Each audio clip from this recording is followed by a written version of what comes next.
안녕하세요. 오늘 이제 14번째 강의가 되겠습니다. 그동안 잘 계셨죠? 어, 화면을 조정해서 강의를 하겠습니다.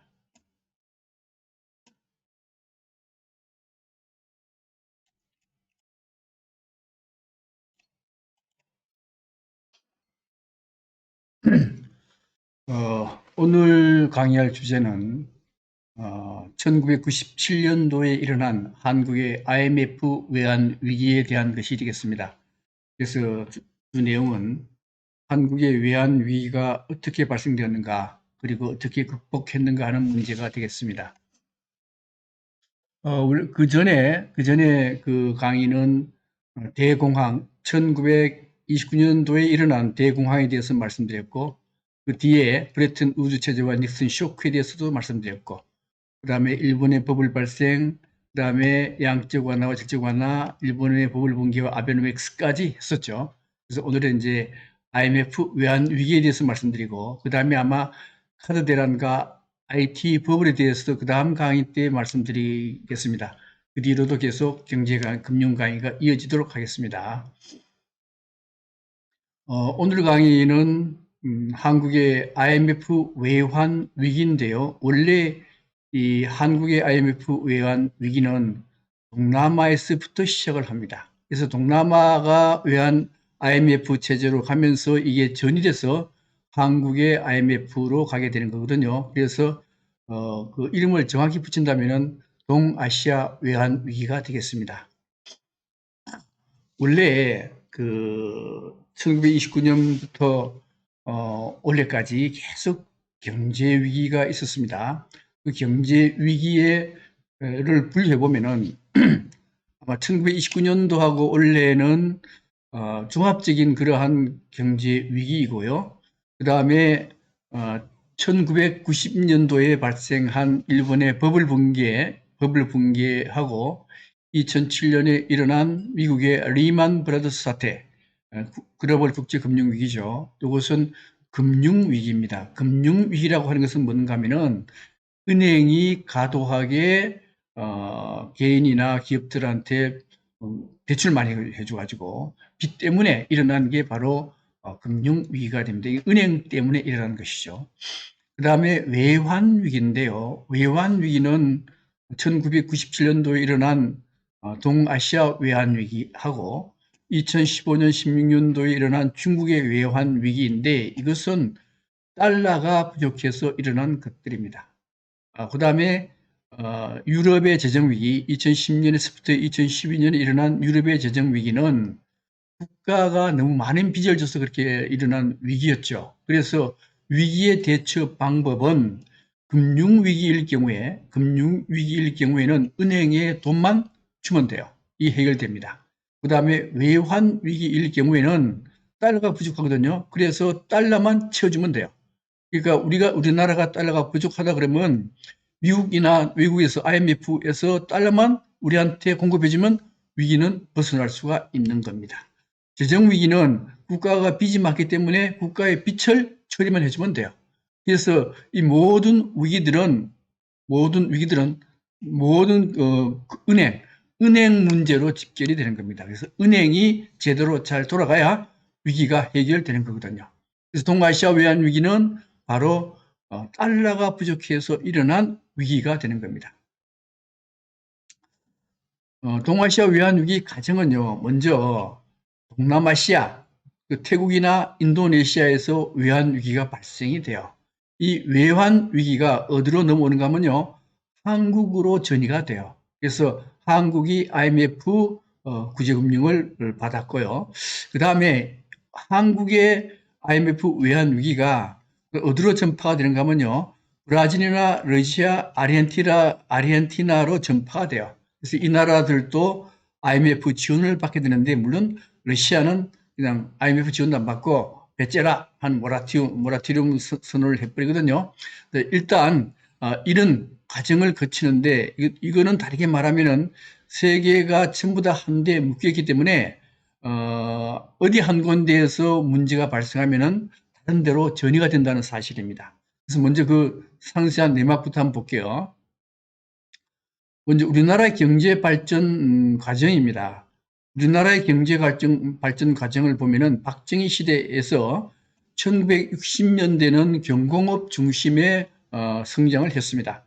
그 다음에 1970년대는요, 중화공업에 투자를 굉장히 많이 했어요. 그래서 이제 박정희 정권 시대가 지나고 전두환 정권 시대가 바로 80년대입니다. 이 80년대는 삼저 현상이라고 그랬거든요.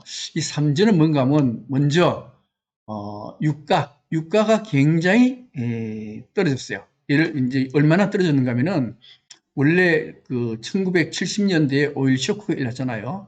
오일 쇼크가 일어났을 때 1차, 2차 오일 쇼크가 일어나가지고 2차 때는 무려 그 38달러, 1배럴에 한 38달러 정도 가던 게 이게 80년대 딱 들어서 가지고 전두환 정권 딱 들어서 가지고요. 유가가 8달러로 떨어집니다. 물론 8달러로 떨어진 이유는 멕시코나 노르웨이에서 유전을 개발하면서 이걸 견제하기 위해서 사우디 중동에서 석유량을 증산하면서 이렇게 된 거거든요. 그래서 저유가였고요. 또 하나는 금리가 굉장히 낮습니다. 금리가 원래 미국의 1979년도 금리가 거의 20%, 19%였거든요. 19%이던 금리를 3%로 줄여요. 3%로 낮춥니다. 그래서 세계 모든 국가들이 금리를 낮추게 돼요. 그래서 금리가 낮으니까 돈을 빌리기 쉽거든요. 빌리기 쉬워서 차입 경영 중심으로 움직여집니다. 그 중에 이제 정주영 씨나 김우중 씨나 정태수 같은 분들이 대표적인데 엄청난 돈을 빌려서 사업을 확장하기 시작하는 겁니다. 그 다음에 또 하나는 뭔가 하면요. 저달러입니다. 달러 가치가 떨어졌어요. 달러 가치가 떨어지는 어디에 비해서 달러 가치가 떨어지는가 하면 프라자 합의에 의해서 엔화, 일본의 엔화하고 독일의 마르크화에 비해 가지고 달러 값이 굉장히 떨어졌습니다.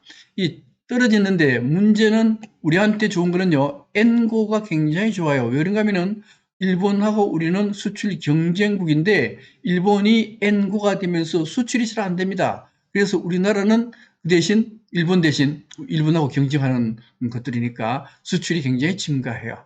그래서 이 세 가지 삼저 현상 때문에 전두환 정권 시대가 경제가 굉장히 좋았죠.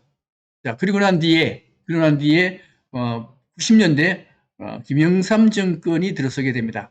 자, 김영삼 정권 때 무슨 일이 일어나는가 하면 일본의 그 오사카 밑에 고베가 있는데 고베에서 큰 지진이 일어났습니다. 이걸 한신 대지진이라 그러거든요. 일명 고베 대지진이라고도 합니다. 여기 고베 대지진 일어났는데 이때 제가 6월 달부터 일본에 있었어요. 그래서 6월 달에 한번 고베를 갔었는데 그때까지 전혀 복구가 안 됐습니다. 거의 그대로 있었어요. 그래서 한신대 한신 고속도로인데 한신 고속도로가 마치 엿가락 휘어지듯이 휘어져서 넘어져 있었어요. 이렇게요. 이렇게 넘어져 있었습니다. 그리고 공장지대는 온갖 폐허가 됐습니다. 폐허가 다 돼버렸어요. 그 다음에 불도 많이 났습니다. 이 지진이 나면 왜 불이 나는가 하면은, 예, 요새는 거기다가 이제 가스관으로 연결되어 있잖아요. 지진에 의해서 가스관이 파열됩니다. 파열되면서 거기에 불이 붙거든요. 그래서 그 당시에 한신 대지진, 즉 고베 대지진 때는 시내에 불이 굉장히 많이 났습니다. 그래서 일본으로 봐서는 굉장한 재앙입니다. 재앙인데 문제는 원래 지진이 일어나면요. 그 나라의 국력이 굉장히 약해집니다. 약해져요. 약해지게 되면은 그 나라 돈 가치가 떨어지는 게 정상이에요. 그런데 일본은 그게 아니에요. 일본은 세계적인 재앙이 일어나든가 국내 재앙이 일어났을 때 일본 돈 엔화의 가치가 올라갑니다. 이제 절상된다라 하는 거거든요. 왜 그런가 하면은 그 당시에 엔화가 1불에 120엔이었어요. 그런데 한신 대지진이 일어나니까 1불에 80엔으로 절상이 됩니다. 이게 돈 가치가 이제 120엔에서 80엔 떨어졌다 그러기 쉬운데 그게 아니고요. 돈 가치가 올라간 거예요. 이걸 절상이라 그럽니다.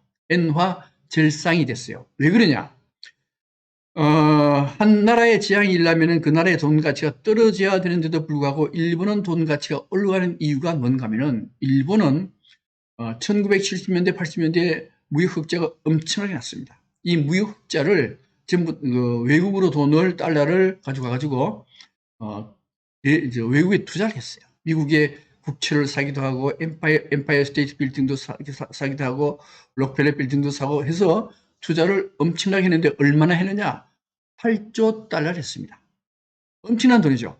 8조 달러를 했는데 그중에 5조 달러가 채무가 있어요. 그래서 순수 채권이 얼마인가 하면요. 3조 달러입니다. 3조 달러인데 이 3조 달러에서 매년 얼마씩 수입이 오느냐? 전번에 말씀드렸죠. 200조 원 이상 수입이 들어와요. 그런데 이제 보험사들도 그 당시에 이자 금리가 낮았기 때문에 외국에다 투자를 굉장히 많이 했습니다. 투자를 많이 했는데 한신 대지진이 일어났어요. 지진이 일어나면은 일본 사람들은 지진에 대비해서 보험에다 들거든요. 그러면은 지진이 일어났으니까 일본 사람들은 보험금을 찾으려 할 겁니다. 보험금을 찾으려 하는데 보험회사는 전부 다 투자를 어디에 했는가 하면 외국에다 했어요. 외국에 됐으니까 보험사들이 미국 가가지고 미국의 채권을 팔아요. 또 빌딩을 팝니다. 팔면은 뭐가 나오는가 하면요. 달러를 손에 쥐어 달러를 가지고 일본으로 들어와요. 일본으로 들어와서 이걸 뭘로 바꾸는가 하면 엔화로 바꿔요. 엔화로 바꾸면은 달러를 가지고 들어와서 엔화를 바꾸면 엔을 흡수하는 거 아니에요. 흡수. 엔을 흡수하면 시중에 엔이 없네. 엔이 없으니까 엔화가 없으니까 엔 값이 올라가요. 그래서 이 얼마나 올라가느냐? 120엔에서 80엔까지 올라갔습니다. 그런데 이렇게 엔화가 올라가면 어떻게 되는가 하면요. 어떻게 하면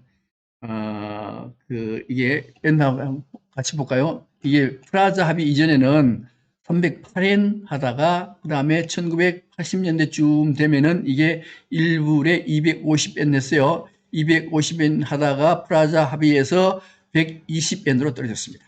120엔으로 떨어졌다가 한신 대지진 때 요때 1995년 1월 달에 얼마나 되는가 하면요. 80엔으로 떨어져요. 80엔으로 떨어지게 되면 어떻게 되는가 하면은 지진이 일어나가지고 이게 유통이 잘 안 되니까 제품을 잘 못 만들어요. 이게 일본으로 위기죠. 또 하나는 뭔가 하면은 엔고 절상됐죠. 그죠? 엔화가 절상되면은 수출이 안 돼요. 이게 환율 문제는 잘 알아야 오늘 강의가 이해가 되거든요. 환율 절상질환은 전번 시간에도 말씀드렸는데 이제 절상질환부터 조금 다시 말씀드릴게요. 우리 지금 원화가 1불에 1,000원입니다. 그죠? 대략 1,000원이다 그래요. 1,000원인데 제가 벤츠를 한 대 사고 싶어요. 그래서 벤츠 1억짜리 한 대 사고 싶습니다. 벤츠 1억짜리 한 대 사고 싶으면은 이제 우리 돈으로 1억을 내면 돼요. 그런데 만약에 독일의 유로화가 평가 잘해 달러처럼 달러가 지금 1불에 1,000원인데요. 유로화도 1불에 1,000원이라 그럽시다. 근데 우리나라가 경제 상황이 좋아져 가지고 1불에 500유로라 그럽시다. 1,000유로가 500유로 됐어요. 바꿔 말씀드리면은 지금 달러가 1불에 1,000원인데 이게 1불에 500원 됐다. 이걸 뭐라는가 하면 평가 절상이라 그래요. 우리나라 돈의 가치가 좋아졌다는 거죠. 평가 절상이 되면은 내가 전에는 1억을 주고 벤츠 한 대를 살 수 있었는데 지금은 1억이 아니고 요게 5천만 원만 주면 돼요. 왜요? 그게 1억이면은 1,000유로면은 이게 10만 유로잖아요. 그죠? 10만 유로만 맞춰주면 되거든. 그런데 이게 1유로에 500원이 되면은 5천만 원만 주면은 10만 유로가 돼요. 그러니까 어떻게? 우리나라 돈이 절상이 되면은 1억짜리 벤츠를 5천만 원에 살 수 있거든요. 5천만 원. 반대로 거꾸로 절하가 되면 절하라는 게 뭔가 하면은 이게 우리 지금 1불이잖아요. 그죠? 1불에 1,000원입니다. 1,000원인데 IMF 때는 이게 1불에 얼마까지 갔었는가 하면 거의 2,000원까지 갔었어요. 그럼 이게 돈 돈이 올라가는데 올라가도 절상이라 그런 게 아니고 이걸 절하라 그래요. 돈의 가치가 떨어졌다. 1불에 1,000원 하던 게 1불에 2,000원 가니까 돈의 가치가 떨어진 거거든요. 떨어졌는데 만약에 우리 제네시스를 수출한다 그래요. 제네시스, 제네시스 G90이 한 1억 가거든요. 1억 가면 그게 미국 돈으로 10만 불이 돼요. 10만 불. 10만 불이 되는데 이제 10만 불만 맞춰주면 되거든요. 맞춰주면 되는데 10만 불이 아니고 우리나라 돈 수출하니까 1억만 맞춰주면 돼요. 1억. 제네시스 G90 1억. 1억만 맞춰주면 되는데 이게 달러가 1불에 1,000원 가던 게 1불에 2,000원 갔네? 2,000원 가면은 1억을 맞춰주려면은 10만 불이 필요한 게 아니고 5만 불만 있으면 5만 불 곱하기 2,000원 하면 이제 1억 되잖아요. 그러니까 미국 사람은 10만 불에 제네시스 G90을 사는 게 아니고 5만 불만 있으면 제네시스 G90을 살 수가 있어요. 그러니까 평가절하가 되면 원화가 평가절하가 되면 수출이 기가 막히게 잘 됩니다. 그리고 반값으로 살 수 있으니까. 절상이 되면은 우리는 수출을 못해요. 가격이 배로 뛰어버리니까. 근데 수입은요? 수입은 아까 벤츠 1억짜리가 우리 5천만 원 살 수 있었잖아요. 그죠? 다시 요약해서 말씀드리면은 원화가 평가절상이 되면은 수출이 안 돼요. 평가절하가 되면은 수출이 잘 됩니다. 그런데 일본이 엔화가 120엔 가던 게 80엔으로 가면은 이게 평가절상이거든요. 평가절상이 되면은 일본은 수출을 못합니다. 지진 때문에 제품도 잘 못 만들고 그 다음에 수출도 잘 안 돼요. 위기죠. 근데 위기인데 문제는 일본의 위기는 한국으로 보면요 기회입니다. 왜 기회가 되는가 하면은 자, 일본하고 우리는 수출 경쟁을 해요. 보세요. 조선, 배 만드는 거, 조선업, 자동차, 반도체, 전기 제품 전부 다 일본하고 경쟁을 하는데 일본이 수출을 못하네? 그럼요. 우리는 수출을 잘 할 수 있습니다. 찬스죠. 찬스니까 어떻게 하는가 하면은 찬스니까 자, 여기 김영삼 정권 때 1995년대 5년도쯤 돼 가지고 굉장히 투자를 많이 합니다. 중화계통에 굉장히 투자를 많이 해요. 이때 저도 포스코에 있었는데 그때 뭐라고 얘기했는가 하면 돈 쓸 줄 모르면은 그 사람은 일 못하는 사람이다. 그러니까 투자할 줄 모르면 일 못하는 사람이다. 돈 써라. 무조건 써라. 이렇게 했던 건데 그 이유가 뭔가 하면요. 일본이 앞으로 수출을 못할 거니까 우리는 대규모로 투자해서 일본 수출 못하는 걸 우리가 대신 수출하자. 이렇게 해서 이제 1995년도에 엄청난 그 규모로 투자를 하게 돼요. 그다음 이제 금리도 미국 금리가 3%밖에 안 되니까 이제 돈이 있어 투자하는데 그 돈은 미국의 금리가 싸니까 유럽도 금리가 싸요 그때. 그래서 미국과 유럽 또 일본도 금리가 그때는 쌌었어요. 그래서 그 세 나라의 돈을 왕창 끌어당겨 가지고 공장을 왕창 지었습니다. 지었는데 그 다음에 이제 그래서 그 당시에 부채가 얼마였는가 하면요. 1997년도에 기업 부채가 거의 600%가 됐어요. 자기 자본의 6배입니다. 근데 요새는 이제 그 기업 부채를 따질 때 GDP 대비를 따지거든요. GDP 대비를 한번 볼까요? GDP 대비 1995년도에 GDP 대비 먼저 정부 부채입니다.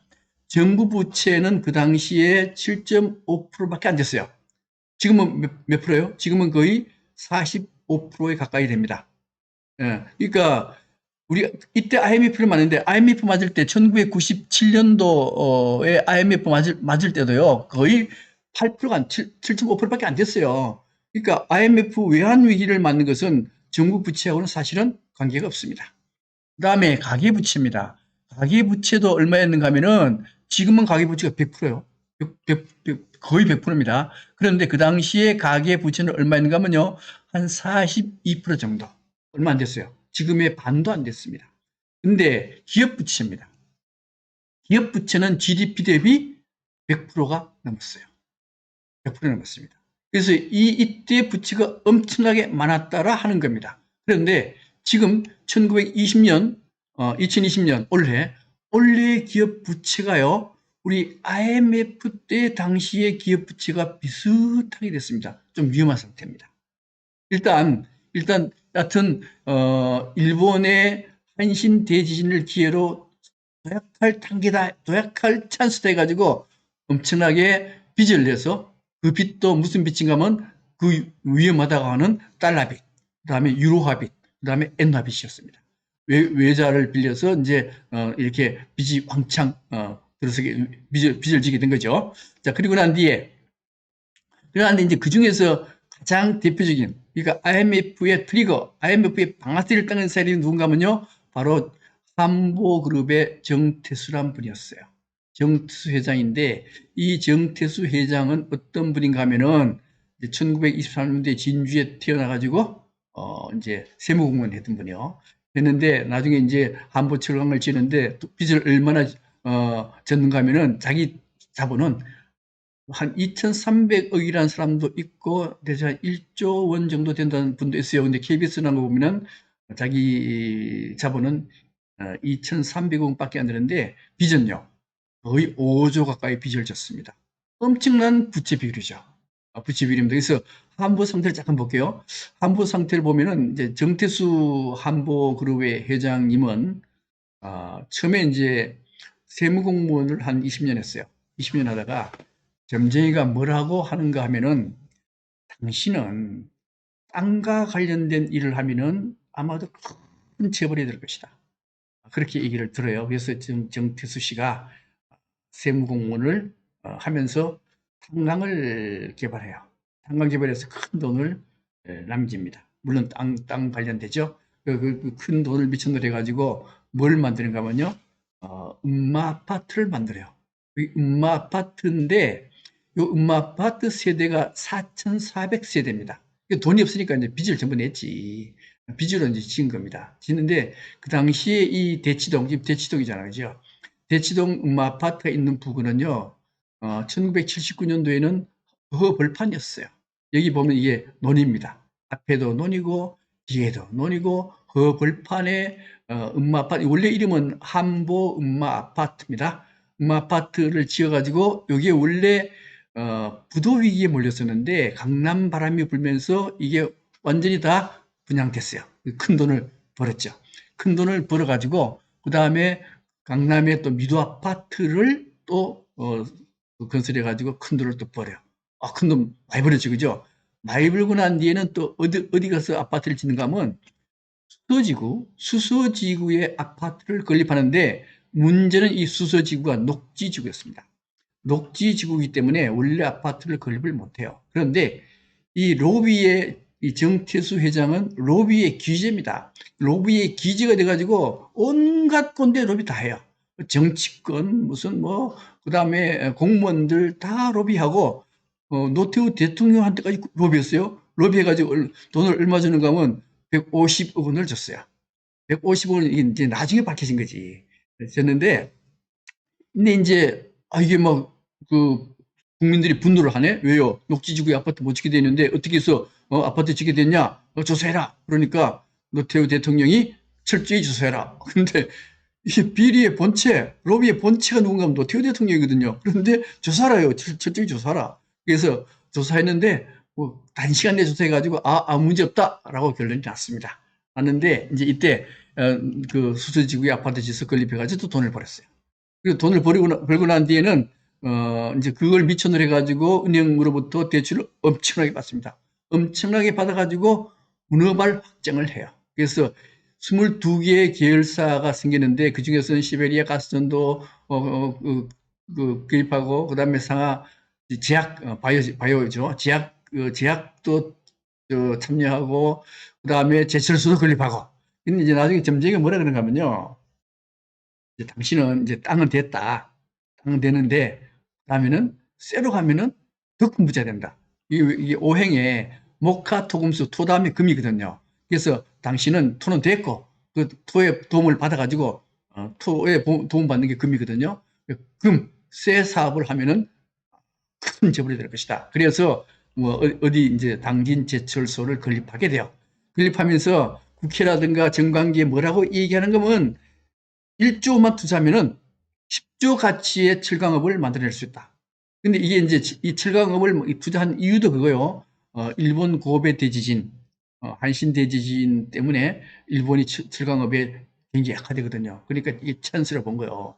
찬스를 봐가지고 이제 1조 원만 투자하면 10조 원의 가치의 철강회사를 만들 수 있으니까 나한테 돈만 빌려주라. 그래서 1조 원으로 투자를 시작했는데 1조 원 가지고 택도 없고 실제 투자된 금액은 5조 8천억이 투자가 됐습니다. 자기 돈은요 1조도 안 돼요. 그래서 이게 전부 다 이게 전부 다 빚이잖아요. 그죠? 빚인데 지금 제품은 안 나오고 돈은 안 나와요. 그런데 미국이 금리를 싹 올립니다. 미국이 금리 올리면요 우리도 금리를 올리지 않을 수가 없습니다. 금리 올리니까 이 한보가 견딜 수가 없습니다. 견딜 수 없어가지고 그 다음에 채권단이 뭐라는가 하면은 네 주식만 포기해라. 주식만 포기하면 내가 살릴게. 그런데 이 정태수란 분이 끝까지 고집을 세워가지고 주식 포기 안 합니다. 안에서 그 우리 그 없어진 은행들 많아요. 제일은행, 외환은행 전부 다 이게 주로 한보에 그 빚을 준 은행들이거든요. 이 은행들이 안 되겠다, 정리하자. 그래서 한보를 부도시킵니다. 한보를 부도시키는데 문제는 이제 그 한보 부도시키면서 이제 정태수란 분은 이분은 이제 그 특혜가 굉장히 많았거든요. 특혜, 부도, 뭐 이게 뇌물 굉장히 많아가지고 15년형을 받고 한 5년 반 정도 살다가 나와요. 나왔다가 이제 다시 또 한 70억 정도의 횡령 혐의를 받아서 다시 또 감옥에 들어갔다가 이제 암이라 그래서 병보석 나와가지고 2007년에 일본으로 도망을 가요. 도망가서 지금까지 어디 있는지 모릅니다. 지금 살아있으면은 1923년생이니까 거의 100세 가까이 되는데, 그 아들의 얘기로는 2018년에 아마도 사망했다라고 얘기를 하고 있습니다. 문제는 이제 한보인데요. 한보가 그 당시에 우리나라의 재벌 그룹 순위 14위입니다. 14위 대재벌이 쓰러지니까 연쇄 부도가 일어나요. 연쇄 부도가 일어나면서 한국은 이제는 믿을 수가 없다. 그래서 외국 자본들, 외국의 금융회사들이 한국의 외자, 달러 빚이 많았잖아. 그죠? 이걸 막 회수합니다. 회수하니까 우리나라에서 어쩔 수 없이 구제금융을 요청하게 되는데, 이 바로 IMF의 트리거 역할을 했던 게 바로 한보철강이었어요. 그 다음에 이제 한신 대지진으로 보험금 지관계로 엔고라 그랬죠. 그죠? 엔고였는데, 이제 일본은 견딜 수가 없습니다. 견딜 수가 없어가지고 어디로 가는가 하면 G7한테로 가요. G7이 누군가 하면 그 당시에 경제대국 일곱 나라 뭔가 하면 미국, 영국, 프랑스, 독일, 이탈리아, 캐나다, 일본. 이렇게 7나라예요. 그래서 일본의 관리가 G7한테 달려가가지고 뭐라고 얘기하는가 하면 우리 고베 대지진으로 도저히 살아갈 수가 없다. 엔고 때문에 지금 1달러에 80엔인데 이렇게 되면 일본은 무너질 수밖에 없다. 제발 살려달라. 이렇게 얘기를 해요. 그래서 G7에서 뭐라고 생각하는가 하면 지금 G2 세계의 두 번째 경제 대국인 일본이 무너지게 되면은 세계적인 경제 대재앙이 일어난다. 그러니 일본을 살릴 수밖에 없다. 그래서 엔고를 엔저로 바꿔요. 엔저를 허용을 합니다. 허용하는데 이걸 역프라자 합의라 그러는데요. 역프라자 합의란 거는 언제 일어나는가 하면 고베 대지진이 1월 달에 일어나는데 그 4개월 뒤인 1995년 4월 달에 좋다. 엔저 해줄게.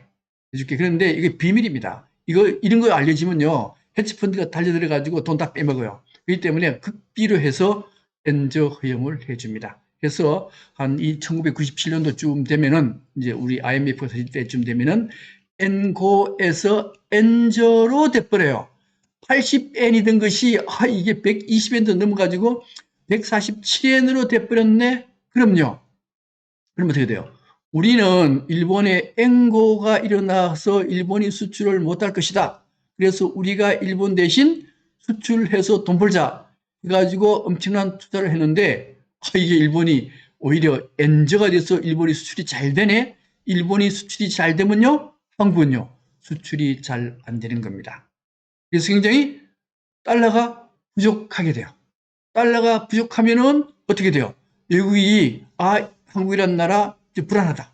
그러니 빨리 우리가 대출해줬던 그 달러 빚을 많이 줬잖아요. 달러를 회수하게 되는 겁니다. 그래서 위기가 생기게 되는 거거든요. 또 하나 문제입니다. 또 하나 문제가 뭔가 하면은 중국 문제예요. 중국도 원래 위안이 1위안이 이게 1980년대 이전에는 1달러가 2위안이었어요. 굉장히 고평가됐죠. 그죠? 이걸 중국이 절하 가치를 중국 돈으로 가치를 떨어뜨려요. 왜요? 수출 잘 하기 위해서. 아까 말씀드렸죠. 돈의 가치를 떨어뜨린 걸 절하라 그러고 절하가 되어야 수출이 잘 됩니다. 그래서 중국이 얼마나 절하시킨가 하면요. 이게 1994년도 1994년도에는 얼마로 절하시킨가 하면요. 갑자기 5.2위안을 8.8위안으로 절하를 팍 시켜버려요. 거의 50% 이상, 40% 40% 정도 절하 딱 시켜요. 그러면 중국이 수출이 잘 됩니까? 안 됩니까? 수출이 잘 돼요. 왜요? 아까 평가 절하시키면 수출 잘 된다 그랬거든.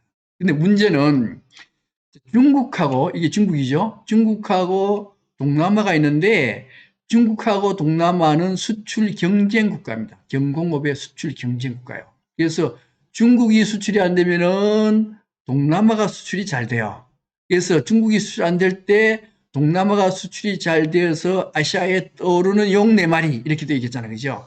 그런데 중국이 갑자기 위안화를 절하를 팍 시켜버리니까 중국은 수출이 잘 돼요. 그래서 왜 그런가 하면 중국하고 동남아하고는 수출 경쟁 국가거든. 그러니까 중국이 수출이 잘 되면은 동남아가 수출이 안 돼요. 안 되니까 이게 달러가 부족하네. 달러가 부족하니까 외국의 금융기관들이 동남아 저 위험하다. 빨리 투자했던 거 회수해야 되겠다. 그래서 회수를 시작합니다. 그래서 엄청난 돈이 회수가 시작이 돼요. 그리고 달러가 유출되니까 그다음에 동남아가 위험하죠. 그죠? 그래서 동남아가 외환 위기로 가게 되는 겁니다. 그 중에 태국입니다. 태국은 원래 이제 고정 환율제 그 당시에 거의 모든 나라가 변동 환율제가 아니고 고정 환율제라 그래가지고 달러에 대해서 그 자기 나라 돈을 절상절하시키는 것을 정부가 고정시켜 버려요. 고정. 그래서 태국은 얼마로 고정하는가 하면 1달러에 26바트로 고정을 시킵니다. 그런데 달러가 지금 이게 그 당시에 1997년도 연초에 달러는 태국은 495억 달러를 보유하고 있었어요. 보유하고 있는데 이게 중국이 위안화를 절하박 시키고 딱 시키니까 그다음에 여기 이제 태국 이쪽 동남아가 수출이 안 되네. 수출이 안 되고 또 한 가지는 1995년부터 일본이 동남아에 돈을 회수를 해요. 왜요? 일본은 이쪽 지역에 돈을 동남아 지역에 투자를 굉장히 많이 했습니다. 많이 했는데 지진이 일어나면서 보험금 지급 때문에 여기는 돈을 회수를 해요. 달러 회수합니다. 자, 여기 95년부터 이미 달러 회수 들어가고 그다음에 중국이 위안화 전락시켜서 중국이 수출을 막 하면서 이게 수출이 잘 안 되니까 달러가 부족해요. 그러니까 이거 태국이 위험하다. 위험하다 그러면요. 이게 고정 환율제 아니에요. 그죠? 그러면 무조건 헤지펀드가 덤벼들어요. 헤지펀드가 덤벼들어 가지고 달러를 다 빼먹습니다. 빼먹는 건 어떻게 빼먹는 건 나중에 말씀드릴게요. 이렇게 동남아가 위험하게 됐어요. 그래서 97년 우리나라보다 조금 빨리 1900 이제 495억 달러고 몇 달 만에 25억 달러로 됐으니까 다 뺏겨버린 거지. 헤지펀드나 그다음에 금융기관이 다 해수에 가서 25억 달러 되면요 그 나라 유지 못합니다. 그래서 1997년 8월에 태국은 IMF 체제로 들어갑니다. 얼마를 빌리는가 하면 IMF에서 172억 달러를 빌려가지고 IMF 규제하에 놓이게 됐습니다. 인도네시아 마찬가지요. 인도네시아도 고정 환율제인데 고정 환율제 1달러에 2,500루피아, 2,500루피아였어요. 근데 여기도 마찬가지로 한국이나 그다음에 미국이나 일본이 대규모 투자를 했던 곳입니다. 했는데 중국이 위안화를 갑자기 절하시켜 가지고 인도네시아도 수출이 안 돼요. 수출이 안 되면서 각국이 인도네시아 위험하다. 그래서 달러를 유출을 막 해가요. 유출을 막 해가 버리니까 여기도 마찬가지로 연초에 200억 달러를 보유했는데 달러가 없어졌습니다. 그래서 97년 10월 달에 인도네시아도 IMF 체제로 들어갑니다. IMF 체제로 들어가면서 이 고정환율제였던 이게 루피아 2,500 1달러에 2,500 루피아 하던 게 이게요 16,000 루피아까지 떨어져요. 이렇게 평가치가 되는 겁니다. 그럼 이 나라 살기 굉장히 어렵게 되는 것이죠. 그 다음에 이제 우리나라 종금사 문제입니다. 종금사. 이제 IMF의 첫 번째가 뭐였는가 하면은 고베 대지진에 의해서 우리나라가 가중한 투자를 했다. 첫 번째. 두 번째, 중국의 위안화를 평가절하시켜서 동남아가 수출이 안 돼서 동남아가 위험하게 됐다. 동남아가 위험해서 IMF로 갔다. 이게 두 번째입니다. 그다음 종금사 문제요. 이 종금사 문제인데 이게 종합금융사라 하는 거거든요. 종합금융사라 하는 건데 이 종금사는 원래가 이제 외장 문제, 달러나 엔화나 유로화를 우리나라에 도입할 때는 한국은행만 할 수가 있었습니다. 한국은행만 할 수 있었고 또 하나는 대그룹은 기업체는 은행을 보유할 수가 없습니다. 지금도 마찬가지죠. 그죠? 삼성은행 없잖아요. 그 다음에 현대가 은행 없습니다. 그래서 산은분리라 그래가지고 기업체는 은행을 못 가지게 됐습니다. 못 가지게 되는데 그 당시 이제 종합금융사법을 특별법을 만들어요. 종합금융사는 대기업이 소유할 수 있어요. 대기업이 은행과 유사한 종금사를 소유하게 되고 또 종금사에 특혜를 줘요. 무슨 특혜를 주는가 하면은 외자, 지금까지는 한국은행만 외자를 도입할 수 있었는데 종금사한테도 외자를 도입할 수 있도록 해줬어요. 종금사 외자 도입하는데 그 당시에 미국의 금리가 얼마인가 하면요. 이게 1979년도에 폴 볼크 해가지고 인플레이션을 잡기 위해서 금리를 19%까지 올렸어요. 19%까지 올리고 난 뒤에 드디어 미국의 인플레이션이 잡히니까 금리가 떨어지기 시작해가지고 1995년도 때는 얼마가 되는가 하면요. 3%가 돼요. 1997년도까지 3%였습니다. 3%이다가 1997년도 조금 지나서 이게 얼마를 올리느냐? 6%를 올려버려요. 이게 양털어깨라 그랬죠. 그죠? 그래서 이게 3% 금리고 우리나라는 2000년 이전에는요. 금리가 한 자릿수가 없습니다. 전부 두 자릿수요. 10% 이상입니다. 10% 이상. 그러니까 미국의 3%짜리 달러 돈을 빌려오면은 우리나라는 15% 가까이 대출할 수 있어요. 앉아서 엄청난 돈을 벌 수 있습니다. 이 특혜죠. 그래서 종금사는 드디어 해외에 자금 조달을 하기 시작하는데 이게 그냥 대재벌한테 종금사를 줬겠어요?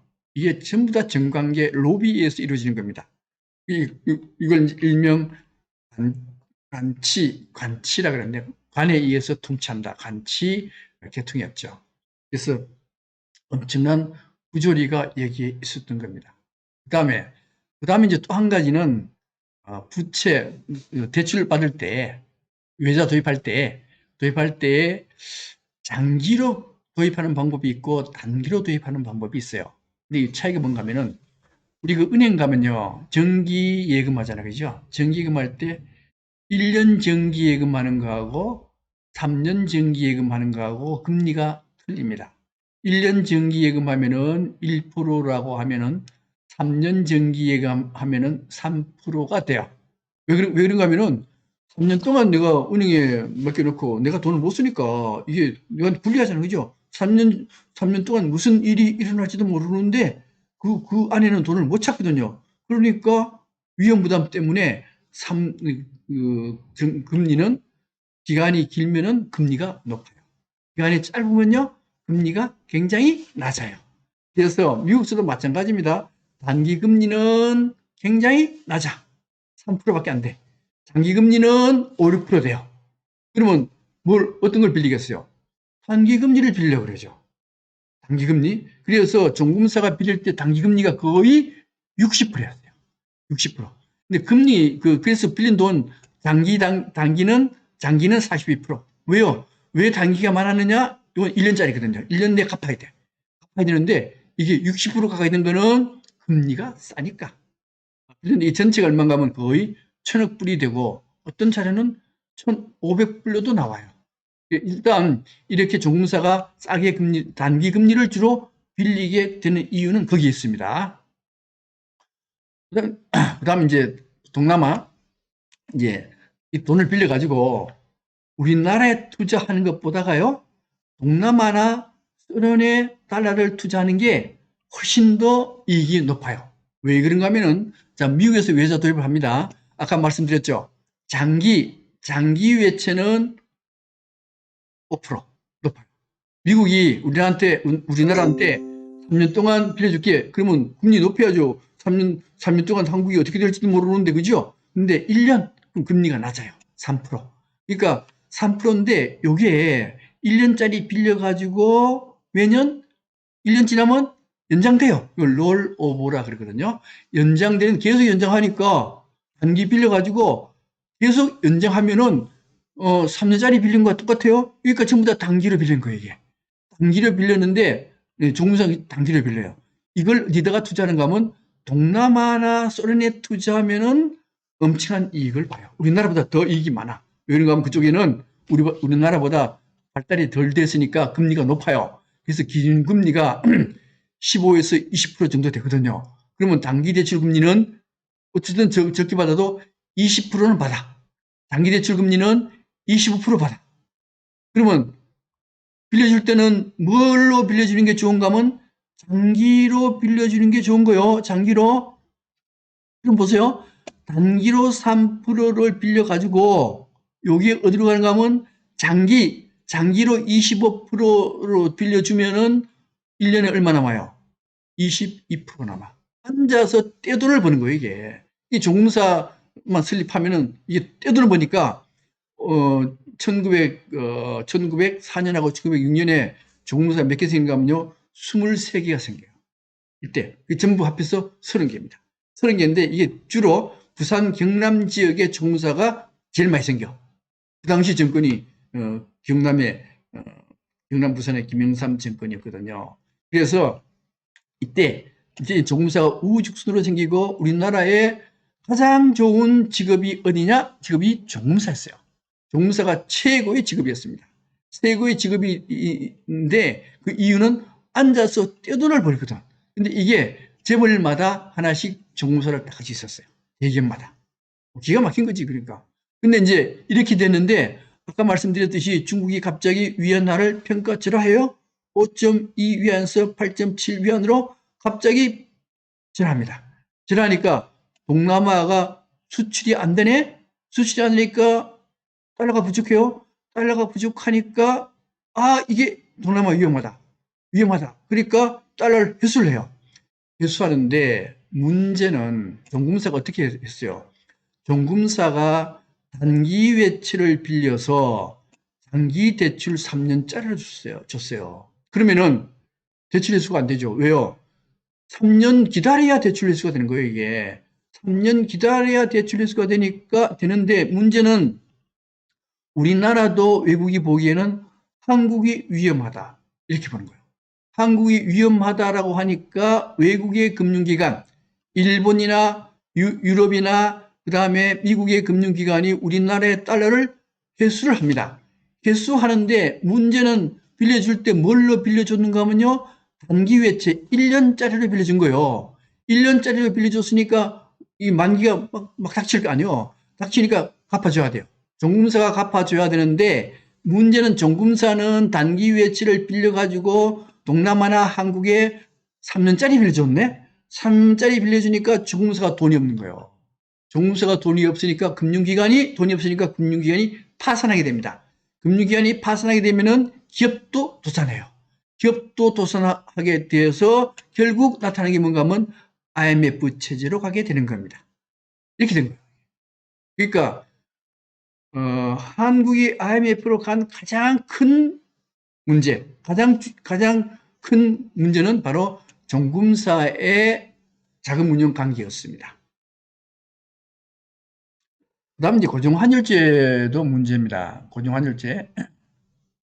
이제 한국에서는 환율제, 한국뿐만 아니고 동남아, 소련, 그 다음에 그 모든 나라가 고정환율제를 채택을 했어요. 우리나라 같은 경우는 1달러에 800원을 했었습니다. 800원. 800원을 했는데 왜 800원으로 이제 고정환율제를 했는가 하면은 이 고정환율제를 해야 달러를 빌리기가 쉬워요. 왜 그런가 하면 갑자기 이제 내가 미국서 달러를 빌리려고 그러는데 고정환율제가 아닐 경우 1달러에 800원 가득이 1달러에 2,000원 가면 어떻게 할 거예요? 빚이 2배 이상 늘어나 버리는데 그러니까 고정환율이니까 안정되잖아, 그죠? 그러니까 쉽게 달러를 빌 수 있어요. 미국도 똑같아요. 외국도 똑같이 달러를 한국한테 빌려줘야 되는데 환율이 변동심하면은 겁이 나서 달러 못 빌려줘. 그러니까 고정 환율제를 하면은 서로 달러를 잘 빌려줄 수가 있어요. 그래서 미국이 그래서 우리나라는 바로 이 고정 환율제 때문에 문제가 생기는데 어떤 문제가 생기는 거 다시 한번요. 고정 환율제를 하게 되면은 예측이 가능해서 외국 자본이 투자를 쉽게 할 수 있고, 그 다음에 한국 금리가 높아요. 한국 금리는 10%인데 미국 금리는 3%잖아요. 그죠? 3%니까 한국에서 금리 차 때문에 미국에 돈을 빌리라 그래요. 미국도 돈을 쉽게 금리가 높으니까 빌려주고.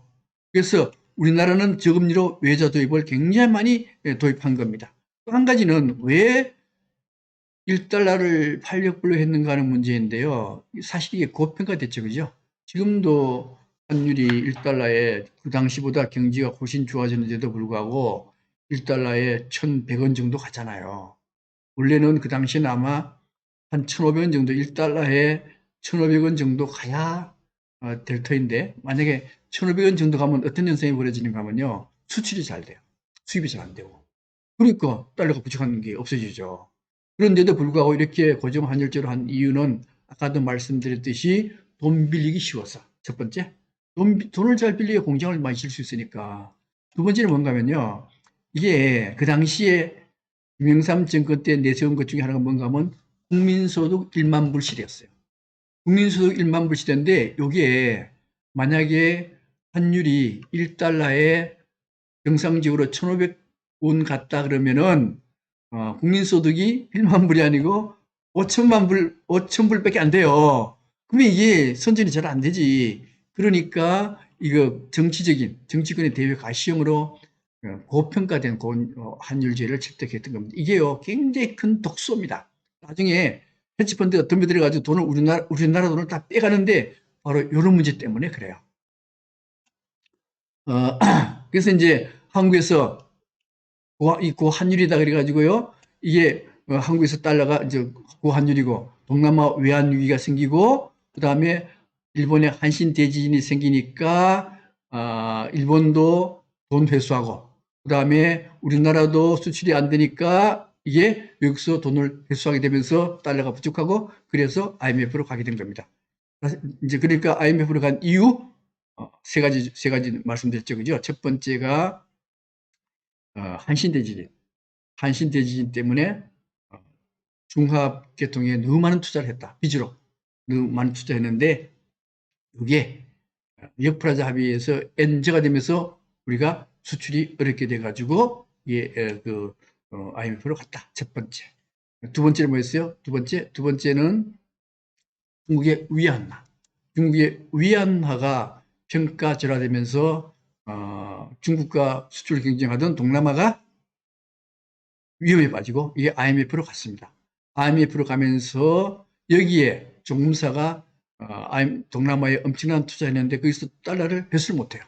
회수 못하면서 정금사가 파산하면서 우리나라가 IMF로 갔다. 세 번째는 고정환율제에 문제가 있었다. 이런 이유로 우리나라가 IMF로 가게 된 겁니다. 이제 고정환율제도의 문제가 이제 어떤 문제가 있는가 하면은 이제 이게 우리나라는 원래가 1960년대만 하더라도 1달러에 한 200원, 65원 정도 이렇게 갔어요. 가다가 1980년대쯤, 85년대쯤 되면은 이 1달러에 800원 정도로 갑니다. 그래서 계속 800원을 유지를 했었어요. 약간 변동만 있었지 800원을 유지했습니다. 이게 고환율이에요. 그러니까 원화 가치가 너무 높습니다. 높으면 어떤 현상이 벌어지는가 한번 볼까요? 헤지펀드, 특히 이제 조지 소로스 같은 사람들이 이걸 잘해요. 그런데 어떻게 하는가 하면은 이 사람이 와가지고 이제 우리나라의 은행에 와가지고 뭐 미국의 국채라고 이걸 담보로 맡기고 뭘 빌리는가 하면요 1달러에 1,000원 되니까 1,000억 불을 빌려요. 1,000억 불 은행에 1,000억 불을 1,000억 원을 다 빌려요. 언제 때? 쉽게 1달러에 800원이지만 1달러에 1,000원이라고 합시다. 1,000원 할 때에 1억 원을 가져와가지고 1억 원 채권 가져와서 1,000억 원을 빌렸습니다. 신용으로 빌릴 수도 있어요. 왜냐하면 이 사람들은 펀드이기 때문에 1,000억 원을 빌려가지고 뭘 사는가 하면 시중에 가가지고 달러를 사들여요. 달러를 1만 달러 사들였어요. 1억 달러 사들였습니다. 1억 달러 사들였어요. 자, 1억 달러를 사들이고 1억 달러를 사들이고 난 뒤에 소문을 막 내요. 소문을 막 내가지고 뭐라고 얘기하는가 하면 원화가 형편없이 평가제하될 것이다. 왜요? 지금 동남아가 위험하고 동남아가 위험하면 한국에서 동남아에 투자했던 돈이 회수가 안 돼서 한국이 위험하다. 한국이 위험하면은 한국은 IMF 체제로 갈 수도 있다라고 소문을 막 내. 막 내면요. 막 내면은 이게 달러를 너도 나도 달러를 막 사들여요. 달러를 막 사들입니다. 달러를 막 사들이면은 시중에 달러가 풍기 현상이 벌어져요.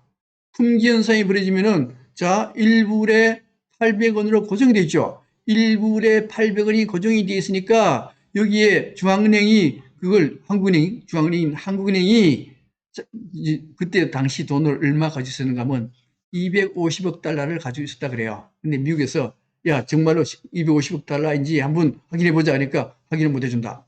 그러니까 250억 달러도 안 되는 것 같아요. 그래서 가지고 있는 250억 달러로 800원을 고사하기 위해서 시중으로 달러를 막 풉니다. 어느 정도 고정되겠죠. 그 250억 달러 고정되는데 계속 달러를 찾으니까 한국은행의 달러가 바닥이 나는 겁니다. 바닥이 나면은 어떻게 돼요? IMF로 갈 수밖에 없어요. IMF로 갔습니다. 가면은 1달러에 800원, 천원으로 할게요. 계산하기 쉽게. 1,000원 가던 게 IMF로 갔을 때 최고로 얼마 가는가 하면요. 1달러에 2,000원 갔습니다. 2,000원 갔어요. 2,000원 갔으니까 지금 얼마를 빌렸는가 하면 1,000억 원을 빌렸죠. 그죠? 1,000억 원을 빌렸으니까 그걸 1억을 가지고 1,000억을 빌렸으니까 이제 어떻게 하는가 하면 이제 그 1,000억 원만 갚아주면 돼요. 1,000억 원만 갚아주면 되는데 이게 2,000원 가니까 달러로는 5천만 불, 5천만 불만 하면은 1,000억이 돼. 5천만 불 딱 풀어가지고 1,000억을 사들여. 1,000억을 원을 사들여. 사들여가지고 은행에 딱 갚아버려. 갚아버리면 남는 게 얼마요? 5천만 불 남죠. 5천만 불 그대로 남는 거예요. 요게 환투기라고 합니다. 요걸 돈으로 미국으로 가져가면은 우리나라 달러가 5천만 불 빠져나가 버린 거예요, 이게. 이게 조지 소로스가 5천만 불만 빼먹겠어요? 아닙니다. 조지 소로스는 1억이면은 레버리지 10배 혹은 20배를 해요. 1억이 뭐요? 10억이나 20억 달러를 가져와서 우리나라 돈 왕창 빼먹어 가버립니다. 이걸 조지 소로스가 1990년대 말에 영란은행, 예, 영국의 중앙은행이죠. 영국의 중앙은행이 우리나라처럼 고환율 정책을 폈어요. 고환율 정책을 펴니까 조지 소로스가 100억 달러를 가져들어가요. 100억 달러 가져와가지고 2주 만에 10억 달러를 들어옵니다. 1조 원을 벌어들어와요. 1조만 벌어들인 게 아니고 거기에 조지 소로스가 가면요. 비슷한 헤지펀드가 동시에 다 들어가요. 다 들어가서 영국을 초토화시켜버립니다. 초토화시켜가지고 그 당시에 영국이 가지고 있던 달러가 바닥이 나버려요. 이게 헤지펀드입니다. 이게 조지 소로스가 중국에도 들어가요. 중국에 이제 1915년, 1910년 그때 들어가는데 그때 들어가가지고 그때도 중국이 금리를 안 올려. 금리를 올려요. 올리고 고평가 됐어요. 근데 그게 딱 들어갔어요. 딱 들어가가지고 조지 소로스만 들어가는 게 아니고 다른 헤지펀드 다 같이 들어가요. 같이 들어가는데 그 당시에 중국이 4조 달러를 가지고 있었습니다. 달러를 4조 달러 가지고 있었는데 이 헤지펀드의 공격을 막기 위해서 1조 달러가 털려나갑니다. 그래서 지금 중국이 가지고 있는 외채가 달러가 3조 달러라 하는 이유가 거기 있어요. 헤지펀드가 굉장히 겁나요. 물론 영국, 중국에서 헤지펀드 조지 소로스는 성공하지 못합니다. 그 이유는 이제 중국이 자본 개정을 딱 막아놔가지고 만들어 왔대요. 실패는 했지만은 그 대신 중국은 1조 달러나 틀렸어. 근데 모든 위기 때마다 헤지펀드는 덤벼들어요. 덤벼들어서 그 나라의 불행을 이용해서 돈을 빼먹습니다. 이게 유태인들이요. 이렇게 해서 우리나라도 이때 엄청난 돈이 빠져나가요. 이렇게 해서 환투기까지 말씀을 드렸는데 그 뒤 얘기가 또 굉장히 길게 나오거든요. 그 뒤 얘기는 아무래도 다음 시간에 계속 해야 될 것 같습니다. 그래서 다음 시간에 계속 IMF 외환위기에 대해서 말씀을 드리겠습니다. 오늘은 여기까지 해서 14번째 강의를 마치도록 하겠습니다. 그동안 수고 많으셨습니다. 안녕히 계세요.